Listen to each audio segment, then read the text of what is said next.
네, 그 설교 전에 제가 잠깐 말씀드리면 올해가 이 희년이라고 주장하는 분들이 있어요. 제가 한번 들어보니까 상당히 설득력이 있습니다. 그래서 뭐 작년 이제 희년을 주장하시는 희년은 주 관계된 절기가 속지절이에요. 그래서 작년 9월 25일에 속지절부터 5월 10월 12일에 속지절이 끝나는.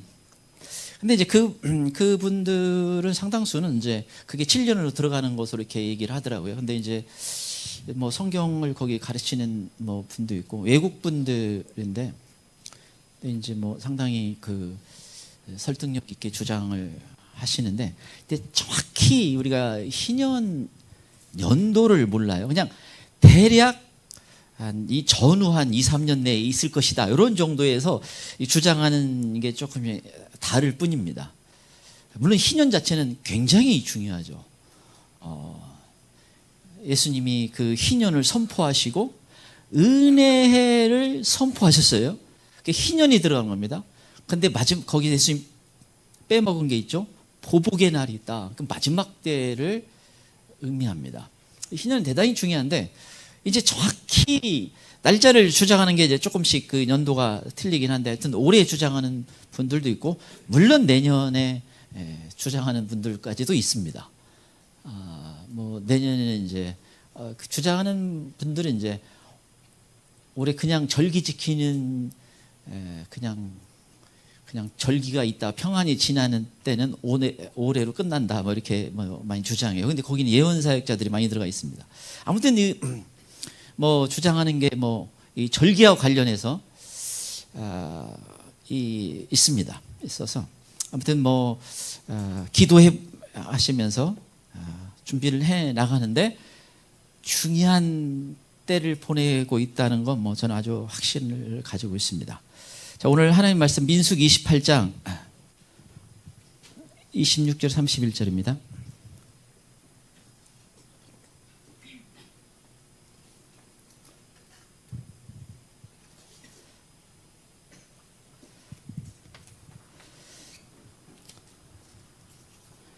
민수기 28장 26절 31절 같이 읽겠습니다. 시작. 7절 처음 익은 열매를 드리는 날에 너희가 여호와께 새 소재를 드릴 때에도 성의로 모일 것이요 아무 일도 하지 말 것이며 숫송아지 2마리와 순양 1마리와 1년 된 순양 7마리로 여호와께 향기로운 번제를 드리며 그 소재로 고운 가루에 기름을 섞어서 쓰되 숫송아지 1마리마다 10분의 3이요 순양 1마리에는 10분의 2요 어린 양 7마리에는 어린 양 1마리마다 10분의 1을 드릴 것이며 또 너희를 속죄하기 위하여 순년수 1마리를 드리며 너희는 다 흠없는 것으로 상번제와 그 소제와 전제 위에 그것들을 드릴 것이니라. 아멘. 네, 우리가 성령 강림절로 우리가 많은 교회에서 이제 지키고 있는데, 사실 정확한 주님이 말씀하신 절의 이름은 오순절입니다. 물론 오늘 본문에 77절이라고 하는데 77절은 오순절 똑같은 말입니다. 그래서 77절이라고 하는가 7번 안식일을 보낸 그 숫자를 세기 때문에, 그래서 77에 49, 그리고 그 이튿날 다음 날이 50일째에서 오순절입니다. 그래서 이 절기가 굉장히 중요합니다. 절기는 하나님께서 3번 유월절, 오순절, 초막절에 주님을 만나라고 해서 만나는 절기이기 때문에 굉장히 중요합니다. 그래서 이 절기가 굉장히 중요하기 때문에 사실은 이 절기를 꽤 많이 강조해야 맞아요. 다른 건 그만두더라도 만약 구약하고 신약에서 이 절기와 관련된 부분에서 무슨 특별한 것이 없었으면 혹시 그냥 소홀히 하는 것도 그럴 수 있다라고 하는데, 이 절기가 절대적으로 중요한 것을 하나님 행하셨어요. 그 예수님과 관련된 겁니다. 그래서 예수님이 유월절에 십자가를 달리시고 무기절에 장사 지냄받으시고 그리고 초실절에 부활하셨습니다. 그리고 오순절날 성령이 임하셨어요. 그렇다면 이 절기는 너무너무 중요한 게 돼버립니다. 그래서 이 절기는 절대 소홀히 할 수 없는데, 절기를 이단들이 조금 강조를 하는 데가 있을 뿐이지 생각보다 소홀히 해요. 물론 뭐 여러 교회들 중에는 뭐 이제 절기를 또 강조하면서 지키는 데가 있는데, 어떤 데는 너무 또 오버했어요. 저기는 들으면서 유대인인가 한국인인가, 그건 좀 너무 나갔어요. 그건 오버한 거고, 그러나 절기 자체가 중요한 건 분명합니다. 근데 이 교회에서 절기를 왜 이렇게 잘 안 지낼까? 이게 왜 지금까지도, 중간에 좀 잘못됐으면 고친다든가 했어야 되는데 왜 이게 그대로 진행이 되어 내려왔을까? 콘스탄테 대제 황제 때 기독교를 국교로 인정하면서 이스라엘 색제를 지우면서 이 절기가 빠졌어요. 근데 왜 지금까지 계속 되어 있는가? 이런 사탄의 공격이 있기 때문에 그렇습니다. 여러분, 그 다니엘서 7장 25절, 다니엘서 7장 25절에 보면, 그가 장차 지극히 높으신 이를 말로 대적하며 또 지극히 높으신 이의 성도를 괴롭게 할 것이며 그가 또 때와 법을 고치고자 할 것이며. 여러분, 여기는 적그리스도인데 결국 사탄을 말하는 것입니다. 적그리스도는 사탄의 하수인이기 때문에 사탄이 가장 높은 주님을 대적하고 있고, 근데 여기 특이한 게 나와요. 때와 법을 고치고자 한다. 여기 때는 아람어 제만이라는 단어인데 히브리어 모에드와 똑같은 겁니다. 정한 시간이에요. 절기를 말합니다. 그러니까 사탄이 뭘 없앴다 그런 거예요? 절기를 빼버린 거예요. 교회에서. 이게 사탄의 작품인 거예요. 이 절기를 통해서 왜? 우리가 중요한 때를 알 수 있는, 특별히 마지막 때는 너무너무 중요한 때를 우리가 깨달을 수가 있는데, 이걸 통해서 이 절기를 지키지 않으니까 때를 변개시켜버렸다는 거예요, 사탄이. 그래서 중요한 때인지를 모르고 있는 겁니다. 그럼 이 하나님이 어떤 정한 때, 히브리 헬라어 쪽에서는 카이로스예요. 하나님이 역사하시는 때, 하나님이 작정하신 때, 이걸 우리는 민감해야 됩니다. 여러분, 다니엘이 작정기도 들어갔는데 가브리엘 천사가 와서 이걸 알려준 거예요.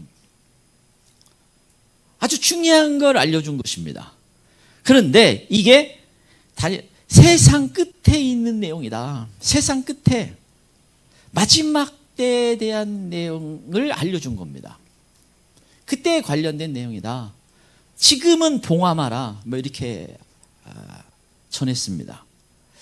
그래서 이 정한 때 끝에가 세상 끝에 대한 내용이다, 이걸 알려줬습니다.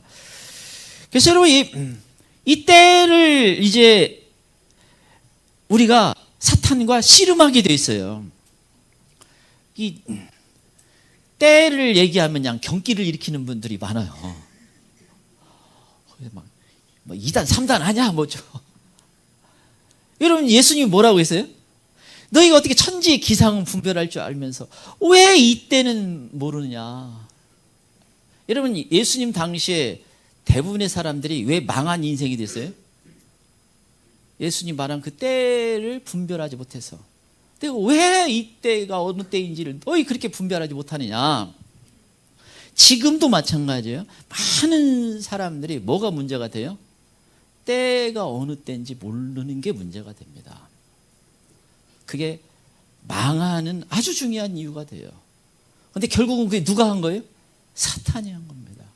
근데 그 사탄이 한 대표적인 것 중에 하나가 이 절기예요, 절기. 그래서 때를 이 절과에 연관돼요, 절기가. 이 마지막 때.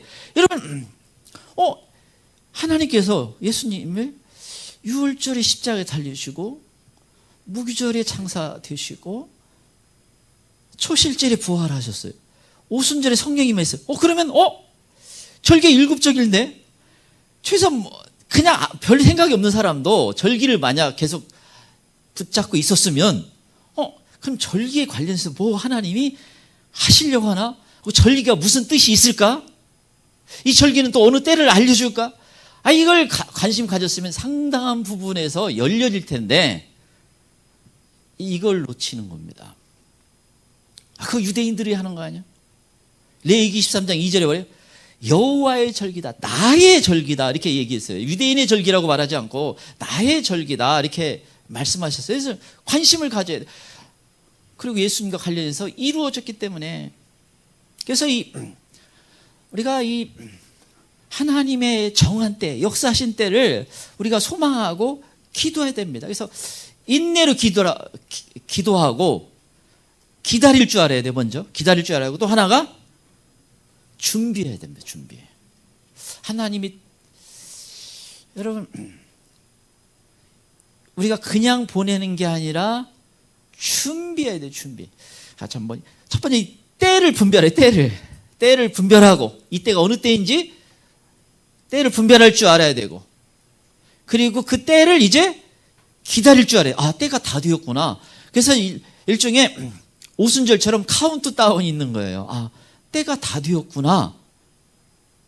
그리고 왜? 준비해. 준비. 이제 예수님은 항상 마지막 때에 관련해서 말씀하시면서 깨어서 준비하라.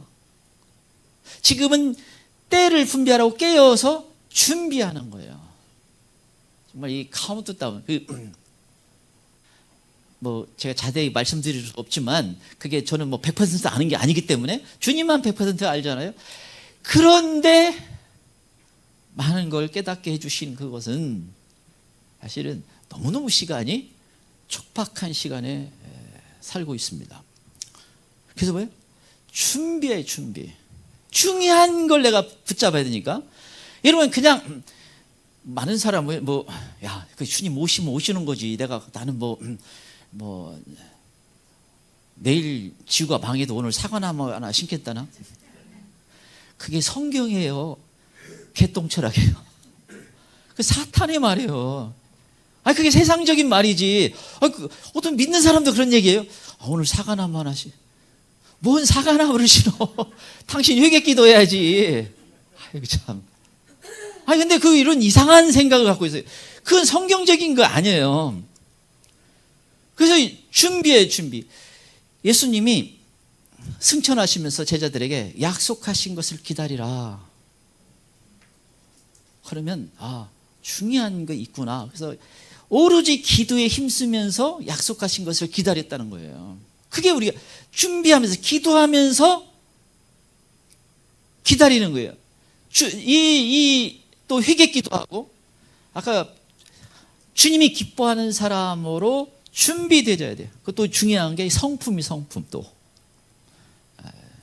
요즘 우리 교회에서 성품을 좀 다루고 있는데 보니까 이 성품은요, 열매인데 성령의 9가지 열매, 올 1월에 제가 시작하면서 성령 9가지 열매를 했는데 이거 있을 줄은 몰랐어요. 했는데 이게 마지막 중요한 것 같아요. 보니까 성품 준비 아니면, 너 천국 가면 거기 말썽일일 것 같다, 너는 좀 빠져라.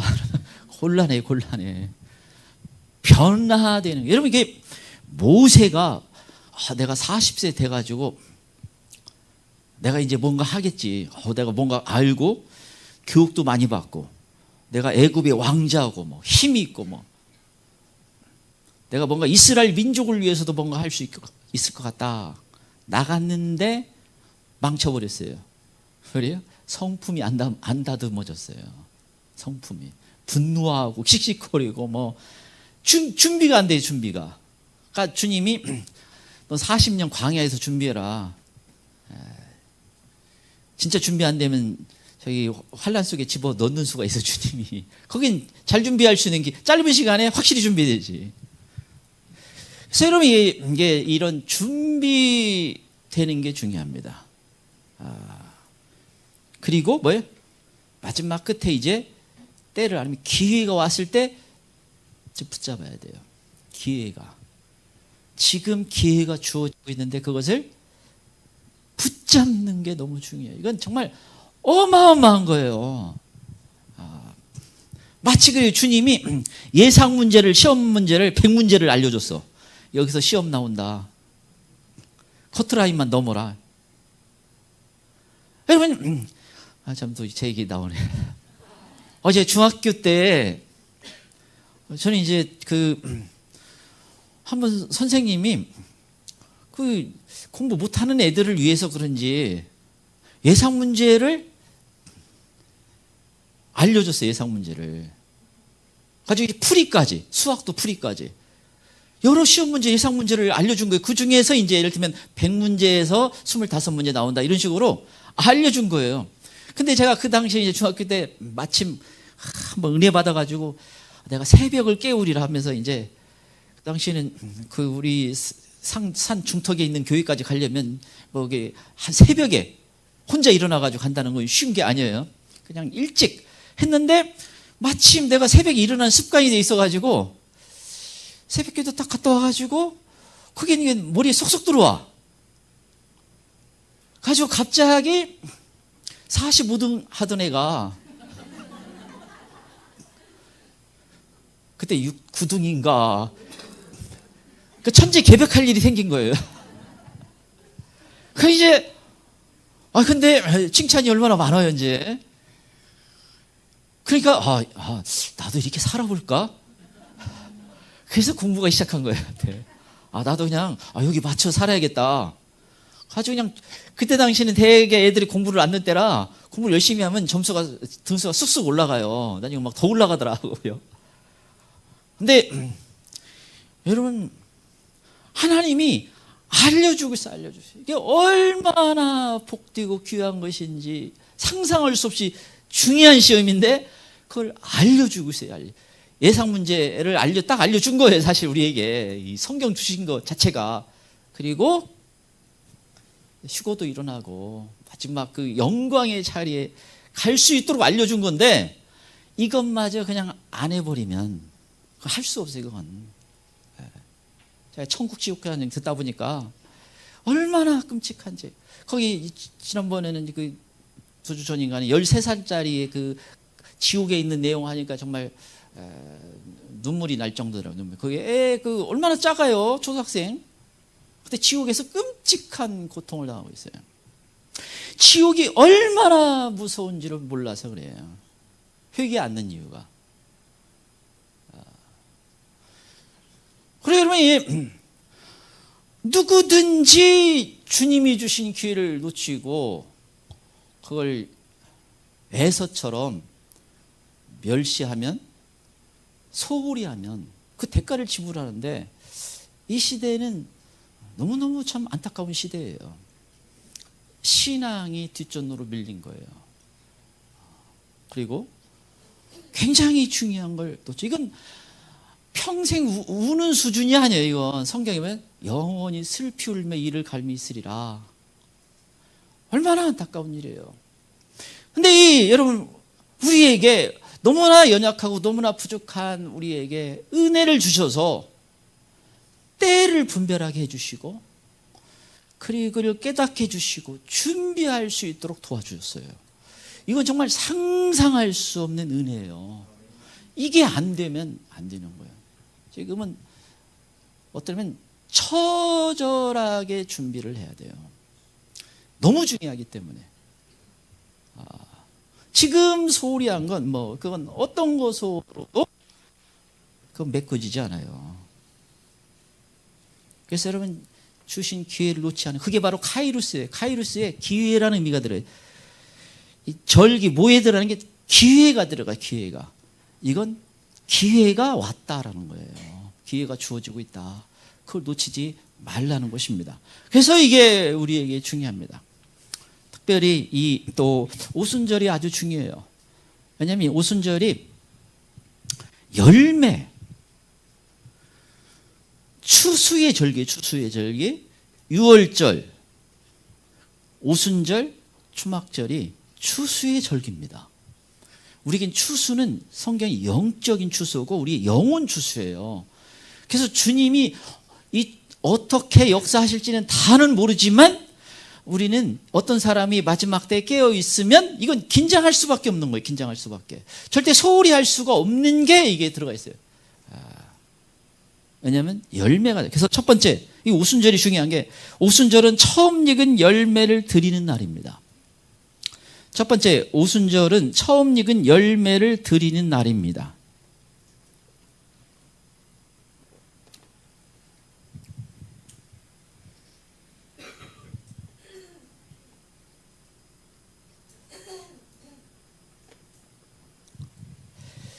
첫 번째, 오순절은 처음 익은 열매를 드리는 날입니다.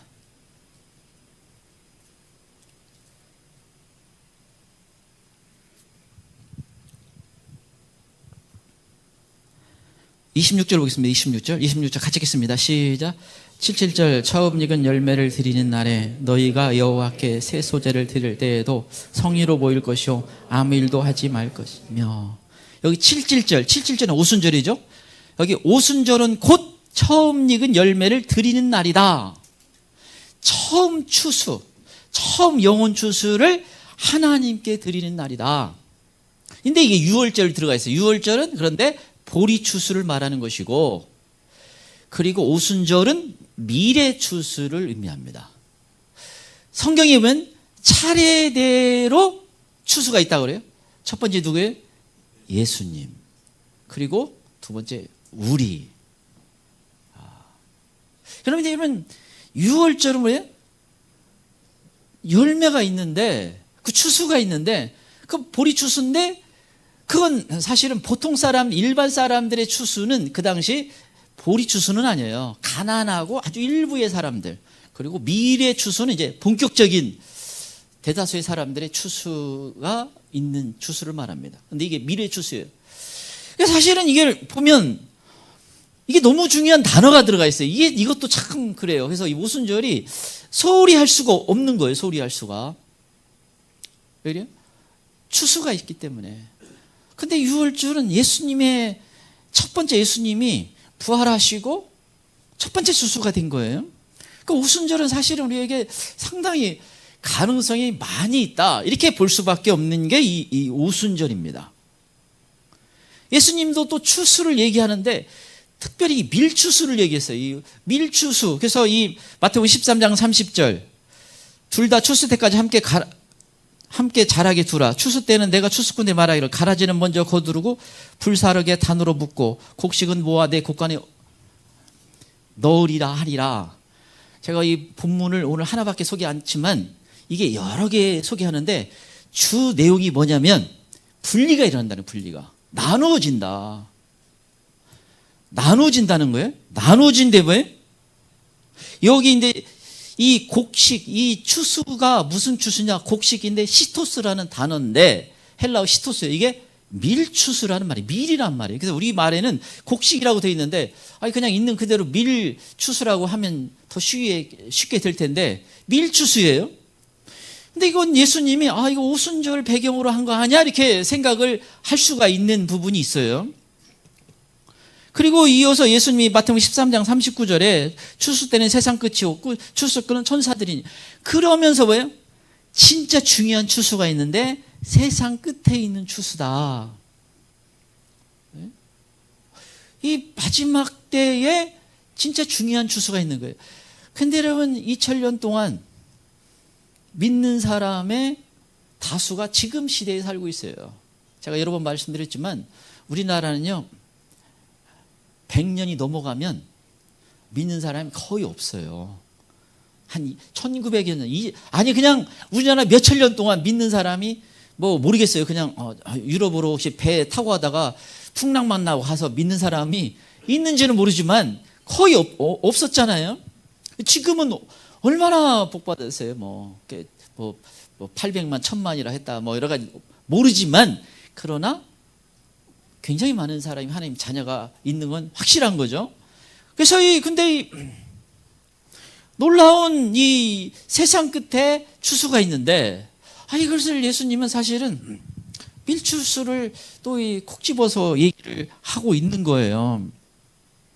그래서 우리가 더 긴장하면서 또 소망을 가질 수가 있는 거죠. 모르겠어요. 아까 말씀드렸듯이 어떤 사람은 속주절의 추수를 더 이렇게 강조하고 초막절을 또 강조하는 분도 있고, 또 이제 특별히 유대인 믿는 분들은 주로 다 나팔절을 얘기를 하기 때문에 또 뭐 안 오시면 뭐 또 나팔절 기다리면 되고, 그러나 그게 계속까지는 않을 만큼 너무 중요한 때에 살고 있는 건 확실합니다. 그런데 중요한 건 계시록 14장에 보면 이 세상 끝에 있는 추수가 여러 번 있다라고 말씀해 주고 있습니다.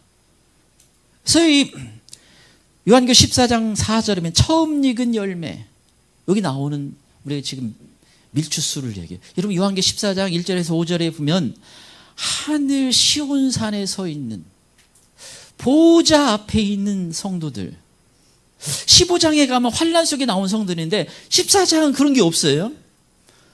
이들이 아주 특별한 하나님의 사람들인데 이걸 통해서 요한계시록 12장 5절에 휴거 뒤에서 올라간 사람들이 이 사람들이겠구나라는 것을 알 수가, 예상할 수가 있죠. 누군지는 정확히 다 알 수 있는 건 아닌데, 근데 14장, 그래서 거기 1절에 5절이면 그 사람들이 어떤 사람인가? 어린 양 예수 그리스도가 어디로 인도하든지 따라가는 사람이다.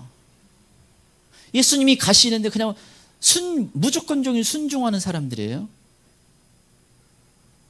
또 이 사람들은 흠이 없는 자들이라. 뭐 여러분이 여러 가지 있는데 이게 처음 추수. 근데 이게 또 다른 추수가 있다는 게 14장 16절이면 낫을 땅에 휘두르매 땅의 곡식이 거두어지니라. 이제 곡식이 다 익었다는 거예요. 이 추수를 할 때 주님이 뭐냐면 우리에게 뭘 알려주겠냐면요, 곡식이 익어야 되는 거예요. 곡식이 익어야 추수가 있다. 주님 기준으로 인정될 만한 게 있어야 된다는 거예요. 요즘 이 성품 하는 것도 왜? 주님이 그게 되면 인정될 만한 게 거기 들어가 있다는 얘기잖아요. 인정될 만한 그 곡식이 익어야. 그래서 여러분 지금 익으면 제일 좋죠. 안 익으면 이제 강제로 익히는 속으로 들어가는 게 큰 환란입니다. 사실은 환란에 대한 게 이제 무섭게 많이 쏟아지고 있어요. 제가 오랫동안 그런 어떤 이런 사역자들이 주로 지금은 뭐 긴박한 그 환란을 다 쏟아놓고 있습니다. 가까이, 아주 가까이 온 거죠. 그래서 여러분 이 곡식이 익어야, 지금 익어지는 게 중요합니다. 그래서 지금은요 뭐든지 나를 고칠 수가 있어야 돼요. 그건요 어른부터 아이까지 예의가 아닙니다. 여기 뭐 목사님 저는 3살인데요 그러면 너는 좀 괜찮겠다. 엄마 초등학생 다 들어갔으면 이제 안 돼. 이제 안 익어지면 읽는 데 있어야 돼요. 그리고 더 이제 심각한 추수가 있는데 14장 18절에 낫을 휘둘러 땅에 포도송이를 거두라. 과일 추수를 얘기합니다. 이것은 그냥 포도틀에 넣어서 익게 가지고 무시무시한 그 환란 가운데 있는 추수를 언급하고 있습니다. 그래서 이 중요한 건 내가 어떤 추수 대상자인가, 그게 중요합니다. 그래서 요한계시록 20장 6절이면 첫째 부활에 참여하는 자들은 복이 있도다. 첫째 부활에 들어가야 된다라는 겁니다. 천년왕국 끝날 때 둘째 부활이 있는 거예요. 천년왕국 끝난 다음에 둘째 부활, 그때 부활하는 사람도 많이 있습니다. 그런데 첫째 부활에 들어가면 엄청난 왕권이 주어지고 모든 그 복이 주어지기 때문에 이때 너무너무 중요한 거예요. 근데 이게 저는 이제 많이 외치잖아요. 많이 외치는데 안 들어간 사람 안 들어가는 거예요. 지금 들어가는 사람은 그냥 선택을 받았구나, 이거밖에 이해가 안 돼요. 선택받은 사람들이구나, 그거밖에 다리 할 말이 없어요. 너무 중요한 건데 안 들어간 사람 안 들어가고 그냥 들어간 사람 들어가요. 학생들도 마찬가지고 듣는 애는 듣는 거고, 내가 보니까 왕이고, 그리고 아니면 뭐 여기 또 예를 들면 누구 들면 안 되겠네. 저기는 종이고 뭐. 그래서 이게 안 들릴까? 안 들리면 안 들리는 겁니다. 그래서 뭐 로마서 8장 23절 그뿐 아니라 또한 우리 곧 성령의 처음 익은 열매를 받은 우리까지도 속으로 탄식하여 왕자될 것 곧 우리 몸의 속량을 기다리니라. 우리는 성령의 처음 익은 열매인데 예수님 오셔서 우리가 그 변화되는 그때를 너무나 우리 영혼은 사모하고 있다는 겁니다. 너무나 우리는 기다리고 있다라고 말씀하고 있습니다. 그래서 처음 익은 열매가 돼야 된다. 첫 번째, 주님. 그래서 그 기도하세요. 기도, 주님. 내가 완벽해서 되는 건 아니에요. 그냥 주님이 알려주신 그것을 붙잡고 마음 쓰면서 기도하면서 해나가는 그게 처음 읽은 열매가 되도록. 그래서 자신을 너무 많이 묵상하면 낙망하기 쉬워요. 그래서 자기 스스로 너무 많이 묵상하지 말고 지금은 자기를 꺾고 은혜 수로보니게처럼 주님 제게 부스럭이라도 은혜 주십시오. 이런 예배나 어떤 기도나 주님 이건 지금 뭐 누구 사람 봐서 될 문제가 아니잖아요. 주님 은혜 주세요. 그래서 이 준비를 해야 됩니다. 자, 두 번째 오순절은 전적인 헌신을 요구합니다. 두 번째 오순절은 전적인 헌신을 요구합니다.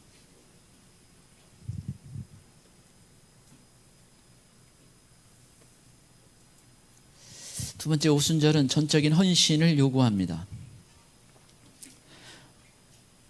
27절부터 29절입니다. 27절부터 29절 같이 읽겠습니다. 시작.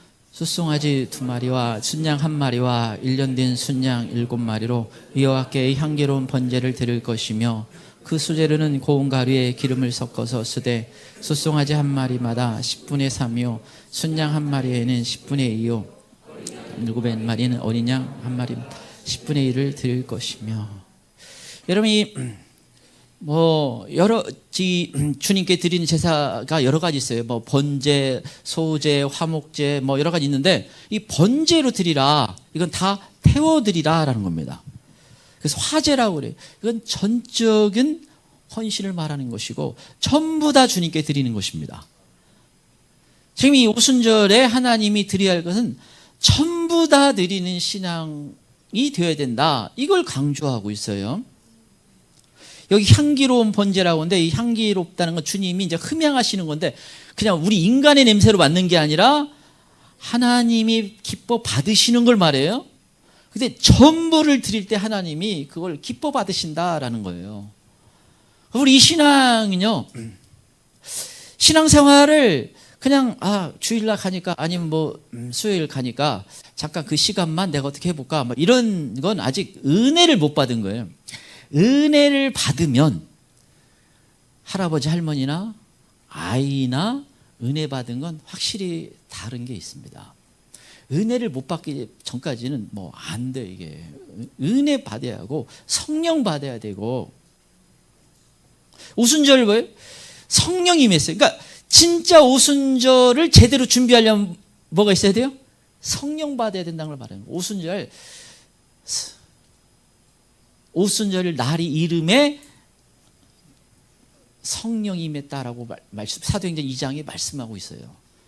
성령 받아야 돼. 성령 안 받으면요 예배 시간만 신앙이네요. 아니 예배 시간도 신앙생활 못합니다. 은혜 속에 안 들어가요. 제가 참 감사했던 건 뭐냐면 제가 이제 초등학교 5학년 때 은혜를 받았는데 여러분 그때 제가 무슨 생각이 내가 뭔가 하나님께 헌금할 게 있으면 좋겠다. 그때 여러분 이게 과자 하나 사 먹을 돈이 없는 그런 농촌 그 시골이에요. 거기는 뭐 이렇게 돈이 그냥 여러분 그 당시에 10원 들어오면 이건 너무나 큰 돈이에요. 이거 가지고 몰라 하지 이제. 돈이 거의 이제 뭐 용돈이라는 것 자체가 없지. 그러다가 어떤 정말 그 친척이 와가지고 돈 한번 이렇게 주고 가면 10원 주고 가면 그냥 뛸듯이 기쁜 시대예요. 그런데 마침 들어온 돈이 있어. 그거 봉투에 딱 제가 하나님 기뻐하는 자로 살게 도와주세요. 제가 그 썼던 기억이 나요. 그리고 기도하고 싶어져, 기도가. 그래서 우리 어머니한테 제가 철학 기도도 한 번씩 해볼 테니까 엄마 안심하시고.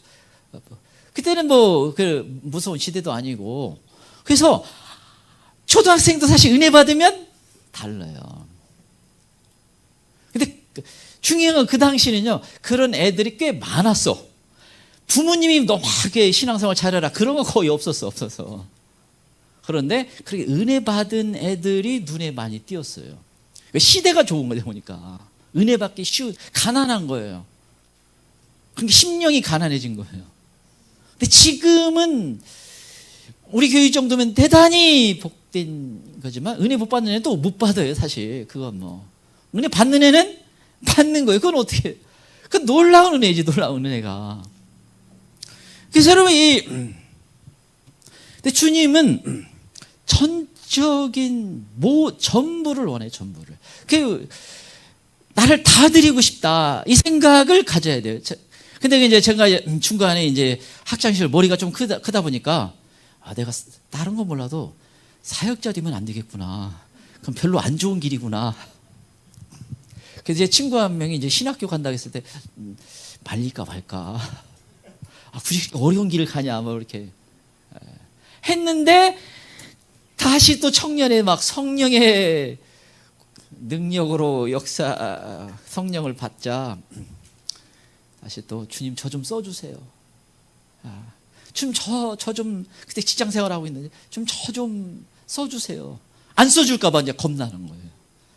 갈 때마다. 그래서 주님 저를 사용해 주세요. 여러분 그건 은혜 받으면 돼요. 성령 받고 은혜 받아요. 오순절날 성령 받아요. 그렇지 않으면 이게 인간적으로는 안 돼요. 마귀가 얼마나 교묘하고 얼마나 이 방해를 많이 하는지 모릅니다. 그래서 여러분 예수님을 따른다는 건 우리 신앙생활이에요. 지금 이 시대는 그게 참 어려워요. 그러니까 옛날 시대에 가난한 사람들이 준 게 뭐냐면 예수님이 나를 따르라니까 가난한 어부들은 그냥 즉시 따라 나서는데 누가복음 9장의 서기관은 쉽지 않아요. 예수님, 제가 주님 전적으로 주님을 따르겠습니다 했는데 여우도 굴이 있고 공중에 나는 새도 거처가 있는데 집이 있는데 나는 집도 없다. 나는 그냥 거처가 없다. 나는 그냥 떠돌아다니는 어떤 삶을 살고 있다. 네가 그런 삶을 살고 각오가 되어 있느냐? 어려운 거죠. 그래서 지금은 더 어려운 거예요. 그래서 배도 좀 고파보고 그 시대는 그렇잖아요. 뭐 또 항상 뭐 굶는 건 아니었지만 그러나 먹을 것도 없고 또 때로는 좀 굶고 제가 이제 학창 시절 제가 아주 그렇게까지 가난하지 않았지만 그러나 이제 그냥 딱 차비 정도가 있었는데 학교 끝나고 이제 버스를 타야 되는데 너무 배가 고파. 버스비 밖에 없잖아요. 그래서 근데 가다 너무 허기져서 안 되겠다. 일단 사 먹고 보자. 버스 기다리다가 사 먹고부터 이제 걷기 시작하는 거예요. 몇 시간을. 근데 감사한 건 그런 경험은 뭐예요? 제가 그 이후로 밥 투정은 한 번도 해본 적이 없는 거예요. 제가 뭐 아내가 국수를 주던 라면을 주든 라면은 더 좋고 뭐 찬밥을 주든 반찬이 하나든지 제 기억으로는 최소한 반찬 투정, 밥 투정 한 번도 해본 적이 없는 거예요. 그냥 다 감사함으로 먹었던 것 같아요.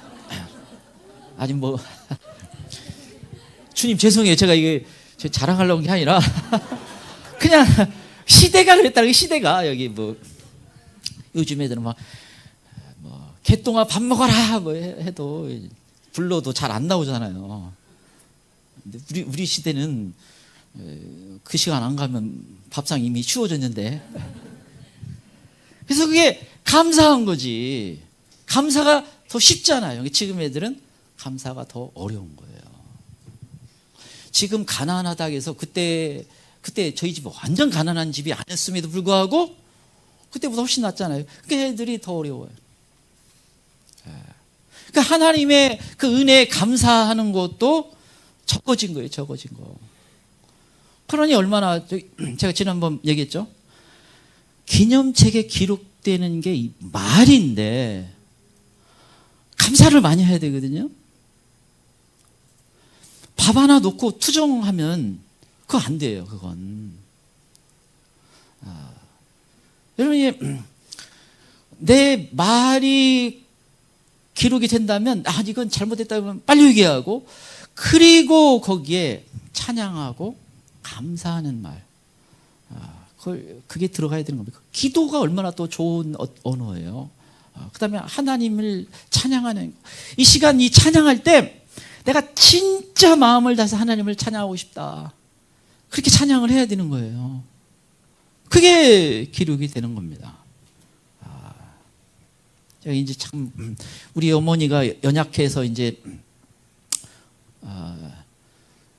연세가 드시면 좀 연약한 면이 생겨요. 저희 어머니도 이제 연약하니까. 그래서 제가 걱정이 돼. 하나님, 우리 어머니 좀 휴고 좀 되게 해주세요 했는데, 아침에 휴건지는 모르겠지만 천국에 가는 건 확실히 보여주더라고요.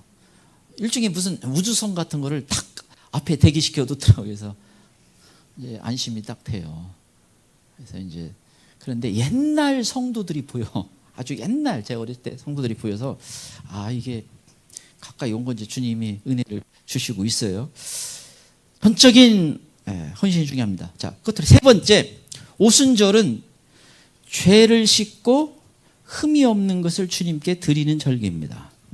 세 번째, 오순절은 죄를 씻고 흠이 없는 것을 주님께 드리는 절기입니다.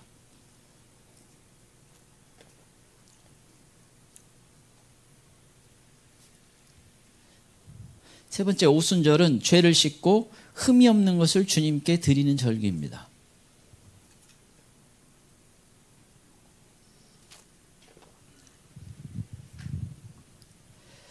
오순절은 죄를 씻고 흠이 없는 것을 주님께 드리는 절기입니다.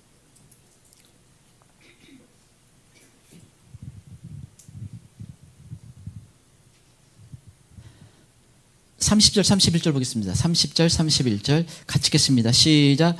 또 너희를 속죄하기 위하여 순년소 한 마리를 드리되 너희는 다 흠없는 것으로 상번제와 그 소제와 전제 위에 그것들을 드릴 것이니라.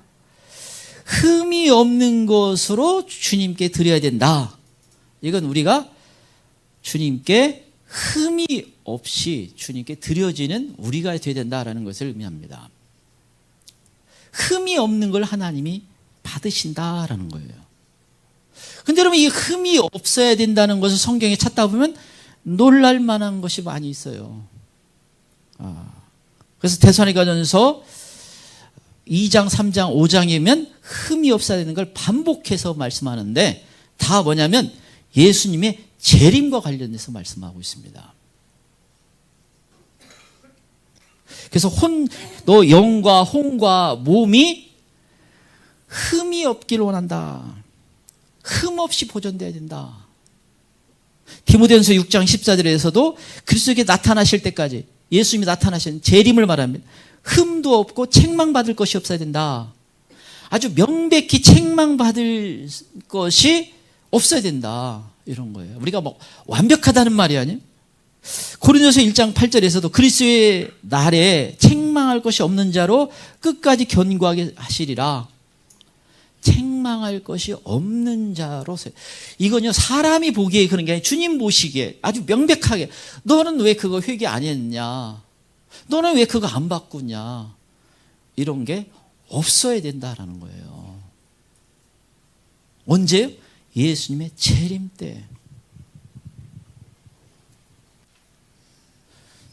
전에 제가 보니까 그 허복난인가, 그냥 재림 휴가 일어났다 해가지고 막 하는데 막 덜덜덜 막 떨리고 막, 자기는 신앙생활 잘하는 줄 알았더니 그냥 주님이 탁 째려본 건 아니지만 하여튼 덜덜덜 떨리면서 깨달은 게 있죠. 깨달은 게 거기서 다행히 은혜로 했지만 명백히 그냥 그거 안 된다.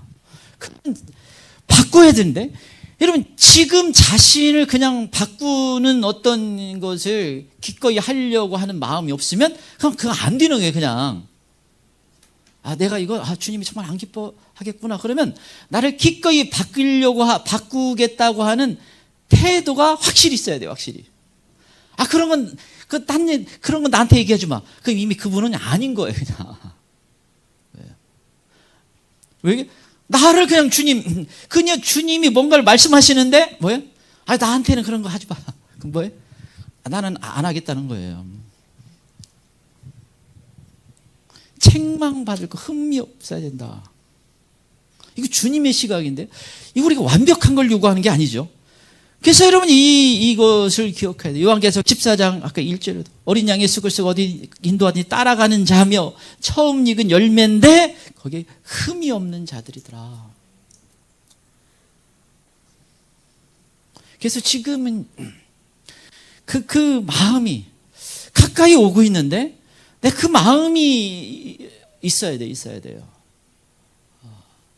지금은 그냥 내 의를 내세우고 자기를 내세워서 될 건 아닌 거예요. 그냥 그게 나중에는 그냥 유행수가 있겠지. 그런 거 없어요. 주님이 알려주고 있잖아요. 알려주고 있어서 우리에게 완벽한 요구하는 거 아니라 나는 그럴 마음이 있다. 나는 그런 태도를 가지고 있구나. 그건 전제가 돼야 되는 거예요. 근데 그게 아니면 그냥 아닌 거예요. 근데 좀 여러 가지 흠이 없는 거에 대한 우리가 이야기를 할 수 있는데, 그 중에 노아는 창세기 6장 9절이면 노아는 의인이요 당대의 완전한 자라. 이 히브리어 단어가 완전하니 타밈이란 단어인데 흠이 없는 의미가 들어있어요. 흠이 없는. 노아는 흠이 없는 사람이었다. 물론 여러 가지 해석이 있죠. 근데 최소한 이게 하나님이 노아를 인정했다는, 의인으로 인정하고 흠이 없는 사람으로 인정했다라는 겁니다. 그런데 히브리서에 보면 믿음의 사람에 대해 들어가 있어요. 그걸 믿음으로 당연히 하나님은 그의 노아의 믿음을 인정했다는 건데, 그 중에 노아가 중요한 게 히브리서 11장 7절에 보면 그는 세상을 정죄하고 믿음을 따르는 의의 상속자가 되었느니라. 세상을 정죄했다는, 세상을 책망했다는 말이에요. 그러니까 여러분 이게 마지막 때 지금 우리가 살고 있으면서 무엇과 치열하게 싸우고 있어요? 세상과. 지금 여러분 부모님이 여러분을 악착같이 떼내려고 하는 게 뭐예요? 세상에서 떼내려고 하잖아요. 근데 여러분 부모님이 고개만 돌려도 뭐 하고 싶어요? 세상을 사랑해요. 세상이 좋아. 여러분 혹시나 여기 우리 교회 애들은 약간 고리타분해. 세상 애들이 훨씬 더 편하던데? 무슨 세상이 좋은 거예요. 그냥 솔직해집시다. 그게 끌린 거예요. 이걸 치열하게 싸워요. 그래서 부모님이 안 돼요 하면 뭐예요? 그래도 나는 내 마음은 하고 싶은, 나는 되는데 뭐 치열하게. 왜 노아요? 흠이 없는, 세상을 정죄했다. 세상을 책망했다는 거예요. 세상이 얼마나 강하게 끌어다니는지 몰라요. 이게 어렵죠. 무지무리 어려운 거예요. 제가 보니까 제가 자랄 때보다 훨씬 어려운 거예요. 제가 자랄 때는 그냥 은혜 받는 애들이 막 생겼는데, 지금은 그냥 저쪽 혹시 거기 안 사는 분 죄송해요. 멀리 그냥 완전 별단지 떨어져 놓고서나 훈련을 시켜도 잘 안 되잖아요. 만만치 않아요. 이 세상을 사랑하는 거, 이거와 치열하게 우리가 지금 싸우고 있어요. 그래서 왜냐하면 이게 신앙과 연관되어 있어서 그렇습니다. 근데 여러분 이 자체를 몰라. 어떤 사람이 세상 그냥 다 그럴 수 있지 뭐예요? 안 되는 거예요. 노아는 세상을 정죄했다는 겁니다. 이 정죄했다는 거냐, 그냥 여러분 이게 그냥 뭐 세상 이럴 수도 있고 저럴 수도, 아니 뭐예요? 아주 악하구나, 너무 악하구나. 그리고 그냥 믿음의 길을 걸어간 거예요. 사람들이 조롱하든 뭐라고 하든지 그냥 믿음의 길을 걸어간 거예요.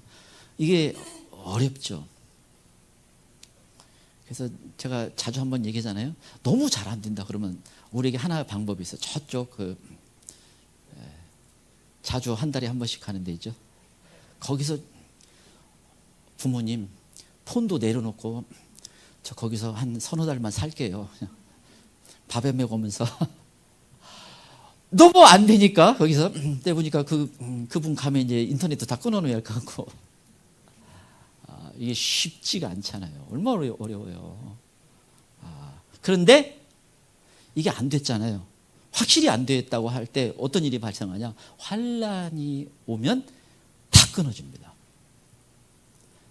다 내려놔야 돼요. 하나님이 그 속에 집어넣습니다. 그러면요, 제가 봤을 때 우리가 지금 뜨겁게 이렇게 막 예배드리고 있죠. 그게 안 됐는데 거기서 한두 달 있으면요, 지금보다 훨씬 더 뜨거운, 여기 가장 지금 뜨겁게 한 사람보다 더 뜨거워질 거예요. 우리 나라보다도 그냥 더 뜨겁게, 그냥 나라의 이것보다 그냥 훨씬 더 칭찬이야 아주. 혹시 오해하지 마 또. 그래서 이 죄가 문제인데, 그래서 이 주님이 우리에게 방법을 알려줬죠. 30절에 너희를 속죄하게 하여 순념소 한 마리를 드리라. 죄를 씻기 위해서 동물을 잡아서 피를 흘리게 됩니다. 근데 여러분, 이건 구약의 동물에 잡아서 피를 흘리는 건 다 예수 그리스도의 피를 예표하는 거예요. 우리 깨끗해질 수 있는 것은 회개하고 예수 그리스도의 피로 덮여지는 거예요. 예수 피. 그래서 여러분 자꾸 이 믿음으로 하는 거잖아요. 그래서 수시로 왜요? 예수 그리스도 피로 덮어주세요. 길을 갈 때도 예수 피로. 안 좋은 거 한번 보면 예수 그리스도 피로 덮어주세요. 내가 뭘 실수해도 예수님의 피로 덮어주세요. 그냥 또 내 방에 가서 예수 피. 들어가서 처음에 3분 피 뿌리고 기도하고 이렇게 정결케 하고 거기 좀 잠도 자야겠다. 대문 들어가면서 피 이렇게 예수 그리스도의 피로 좀 덮여지고, 이걸 제가 믿음으로 한다는 게 얼마나 중요한 걸 여러 번 알려줬어요. 그래서 뭐 제가 여러 번 예도 드리고 했었는데, 이걸 믿음으로 잡으면 어둠이 우리를 자꾸 공격하는데 굉장히 중요합니다. 그래서 회개하고 어린 양 예수 그리스도의 피로 씻어. 그래서 요한계시록에는 흰 옷을 입잖아요. 흰 옷을 입었다는 것은 뭐 흰 색깔만 입는다는 말이 아니라 예수 그리스도의 피로 씻음 받은 사람들이 천상에 있더라. 하나님 그 보좌 앞에 있더라. 그래서 회개하고 예수님 피로 씻어주세요 하면 거기에 옷이 깨끗해지고 갈 수가 있는 거예요. 내 힘으로는 불가능한데. 그래서 여기 있는 사람은 사실 누구든지 가능은 해요. 그러나 내가 회개하고 피로 덮여지는 그 일이 진행이 돼야만 가능합니다. 그럼 주님이 흠이 없는 거예요. 내 의로는 안 되는데 예수님의 그 십자가를 신 피 때문에 내가 덮여지면 하나님은, 그 거룩하신 하나님께서 나를 깨끗하고 인정하시니까 가능한 겁니다. 그래서 흠이 없는 성도가 되어야 됩니다. 근데 여러분, 이 오순절날 참 사실 너무 중요한데 날짜를 또 카운트 하잖아요. 오늘 뭐 제가 다루지는 않았지만, 아니 날짜를 세면서 뭐예요? 이제 초실제부터 이제 카운트는 하나, 둘, 셋. 뭘 중요한 걸 기다리라고 하잖아요. 뭔가 이게 중요한 것이 있다라는 것을 의미하는 거예요. 세워서 기다리라. 카운트하며 기다리라. 그래서 또 오순절의 중요한 특징이 기쁨입니다. 그래서 기뻐할 만한 게 있다. 이게 얼마나 참 중요해요. 그래서 여러분, 이게 휴거 의미가 들어가 있어요. 아까 날짜는 17일이 되든 아니면 어떤 사람 뭐 다음 달이 되든, 그건 날짜는 정확히 뭐 다 알 수는 없지만, 지금 그냥 일반적인 나와 있는 달력으로 제가 오순절 이야기를 하고 있죠. 그래서 이게 들어가 있는 건 분명해요. 다만 그럼에도 불구하고 주님이 뭐 속절이 될 수 있고 나팔절이 될 수 있고, 그건 뭐 가능성은 항상 열어놔야 됩니다. 그런데 때가 너무 중요하고 가까이 와 있는 때 살고 있고, 그리고 우리가 절기를 제대로 아는 사람이라면 그러면 중요한 거예요. 왜냐하면 때를 아까 분별했죠. 그러면 기회가 주어진다는 걸 의미하는 거기 때문에 잘 잡을 수가 있어야 됩니다. 그래서 우리에게 이 은혜를 주시는 건 뭐 말할 수 없이 큰 은혜예요. 상상할 수 없는 큰 은혜입니다. 아까 일부 예배 때 이렇게 시작을 하는데 제가 그거 나누지는 않겠어요. 이 주님이 그 예배에 와 계시는구나. 그걸 하나 알려줬어요. 아주 명백하게. 그래서 제가 그걸 나누지는 않겠는데, 너무 중요한 하나님의 우리에게 은혜를 주시려고 하고 주목하고 있고, 그래서 이걸 놓치지 않는 게 너무 중요합니다. 사실은 훨씬 더 강조하고 싶은데 조금 부담이 돼 있는 정도예요. 그렇지만 우리에게 이번에 더 주님 만나고 준비되어 갈 수 있길 바랍니다. 또 이 여름에 더 작정하고 또 준비되는 저희가 될 수 있길 바랍니다. 이 시간 예수님 3번 부르고 우리 같이 한번 기도하기를 원합니다. 예수님